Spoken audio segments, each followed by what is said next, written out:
Praise the Lord. கர்த்தருக்கு ஸ்தோத்திரம். இன்று கர்த்தர் நம்மோடு பேச விரும்புகிற வார்த்தை, கோணலானவைகளை செவ்வையாக்குவேன். கர்த்தர் உங்கள் வாழ்க்கையில் எல்லா கோணலான பாதைகளையும் செவ்வையாக்கி நேராக்குவேன்னு சொல்றாருங்க.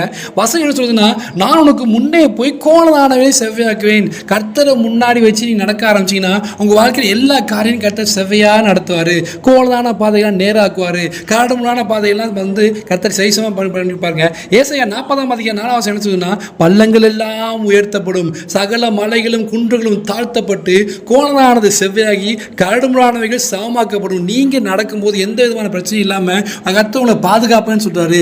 இப்போ நீ பருகையில் ஆசைக்கப்பட்டு போகையில் ஆசைக்கப்பட்ட பிரகாரமாக நீ தன்னுடைய தூதர்கள் உங்களுக்கு காலை என்ன பண்ணுவாரா, தன்னுடைய கரங்களை ஏந்தி கொண்டு போகும்படி கர்த்தர் செய்வாரு. காலில் அவங்க பாதம் கல்லில் சிக்கிக்கொள்ளாதபடிக்கு பாதையை நேராக்குவாரு.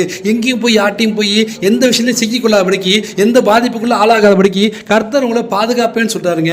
கோணலான பாதைகள் நீ நடக்க வேண்டிய வழியை உங்களுக்கு காமிச்சு எந்த பாதை நடக்கணும், யார்கிட்ட எப்படி பேசணும், என்ன காரியத்தை எப்படி செய்யணும், குடும்பத்தை எப்படி நடத்தணும், வேலை போய்களா வேலை சாரத்தை எப்படி நடந்துக்கணும், ஊழியத்தை எப்படி நடந்துக்கணும், எப்படி ஜெபிக்கணும், எல்லாவற்றையும் கர்த்தர் உங்களுக்கு போதித்து கர்த்தர் என்ன உங்களை நடத்த வேண்டிய வழியில் நடத்துவேன்னு சொல்றாருங்க. தாவீது சங்கீதக்காரன் தாவீது சொல்றாரு, கர்த்தர் எப்போதும் முன்பாக வைத்திருக்கேன், அவரின் வலது பாரிசு அசைக்கப்பட்ட வசனத்தின் பிரகாரமாக எப்பெல்லாம் கர்த்தரை முன்பாக வச்சு ஒரு ஜெபத்தோட ஸ்தோத்திரத்தோட காரியத்தை செய்யுங்களோ அப்போ உங்க பாதையை கர்த்தர் செவ்வையாக்குவாரு.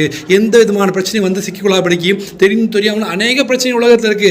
ஏதாவது பிரச்சனை மாட்டிக்கொள்ளாதபடிக்கு கர்த்தர் உங்களை பாதுகாப்புன்னு சொல்றாரு. அதுக்கு கர்த்தர் முன்னாடி வச்சு நடத்துங்க. வசனத்தோட நீங்க நடங்க, வார்த்தையோடு நடங்க, ஜெபத்தோடு நடங்க. கர்த்தர் நிச்சயமா உங்க பாதையெல்லாம் செவ்வாக்கி கரடுமுரடான பாதையெல்லாம் செவ்வாக்கி பள்ளங்கள் எல்லாம் நிரப்பப்பட்டு, அது மட்டும் இல்லாமல் கரடுமுரடான பாதையை சமமாக்கப்பட்டு சகல மலைகளும் குன்றுகளும் நேராக்கப்பட்டு நீங்க நடக்கும்போது உங்க வாழ்க்கையை வாழ்ற வழியில நீ நடத்தும் போது பிள்ளையை நடத்தும் போது எந்த விதமான பாதிப்பு வராபடிக்கு கர்த்தர் உங்களை செவ்வையா நடத்துவாருங்க. இந்த வசனத்தின் பிரகாரமா கர்த்தர் எப்போது முன்பாக முன்னாடி கர்த்தரை நடக்கப்பட்டு அவருக்கு பின்னாடி நீ நடங்க. கர்த்தர் நிச்சயமா நடப்பாருங்க. வசனம் சொல்றதுன்னா, என் ஆடுகள் என் சத்தத்தை கேட்கும்.